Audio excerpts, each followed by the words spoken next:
एक व्यक्ति अपने गुरु के पास गया और बोला, गुरुदेव, दुख से छूटने का कोई उपाय बताइए। शिष्य ने थोड़े शब्दों में बहुत बड़ा प्रश्न किया था।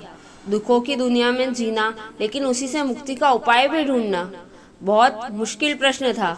गुरु ने कहा, एक काम करो, जो आदमी सबसे सुखी है उसके पहने हुए जूते लेकर आओ, फिर मैं तुझे दुख से छूटने का उपाय बता दूंगा। शिष्य चला गया। एक घर में जाकर पूछा, भाई तुम तो बहुत सुखी लगते हो, अपने जूते सिर्फ आज के लिए मुझे दे दो।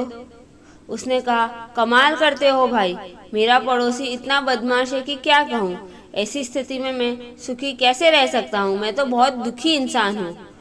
वह दूसरे घर गया। दूसरा बोला, अब क्या कहूँ भाई, सुख की तो बात ही मत करो, मैं तो पत्नी की वजह से बहुत परेशान हूँ।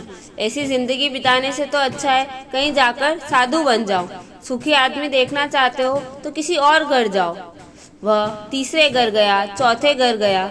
किसी की पत्नी के पास गया तो वह पति को क्रूर बताती, पति के पास गया तो वह पत्नी को दोषी कहता, पिता के पास गया तो वह पुत्र को बदमाश बताता, पुत्र के पास गया तो पिता की वजह से खुद को दुखी बताता। सैकड़ों हजारों घरों के चक्कर लगा आया। सुखी आदमी के जूते मिलना तो दूर, खुद के ही जूते घिस गए। शाम को वह गुरु के पास आया और बोला, मैं तो घूमते घूमते परेशान हो गया, न तो कोई सुखी मिला और न सुखी आदमी के जूते। गुरु ने पूछा, लोग क्यों दुखी है, उन्हें किस बात का दुख है? उसने कहा, किसी का पड़ोसी खराब है, कोई पत्नी से परेशान, कोई पति से दुखी, तो कोई पुत्र से परेशान है। आज हर आदमी दूसरे आदमी के कारण दुख भोग रहा है। गुरु ने बताया, सुख का सूत्र है, दूसरे की ओर नहीं बल्कि अपनी ओर देखो, खुद से जागो, खुद की काबिलियत पर गौर करो। प्रतिस्पर्धा करनी है तो खुद से करो, दूसरों से नहीं। जीवन तुम्हारी यात्रा है, दूसरों को देखकर अपने रास्ते मत बदलो। खुद को सुनो, खुद को देखो, यही सुख का सूत्र है। शिष्य बोला, महाराज, बात तो आपकी सत्य है, लेकिन यदि आप मुझे सुबह ही बता सकते थे, फिर इतनी परिक्रमा क्यों करवाई?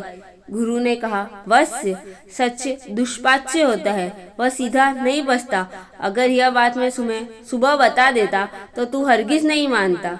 जब स्वयं अनुभव कर लिया, सबकी परिक्रमा कर ली, सबके चक्कर लगा लिए, तो बात समझ में आ गई। अब ये बात तुम पूरे जीवन में नहीं भूलोगे। जीवन तुम्हारी यात्रा है, दूसरों को देखकर अपने रास्ते मत बदलो। Thank you. अगर आपको मेरी कहानी पसंद आई हो तो उसे लाइक और शेयर करें और कहानी के बारे में अपनी राय कमेंट करके ज़रूर बताएं।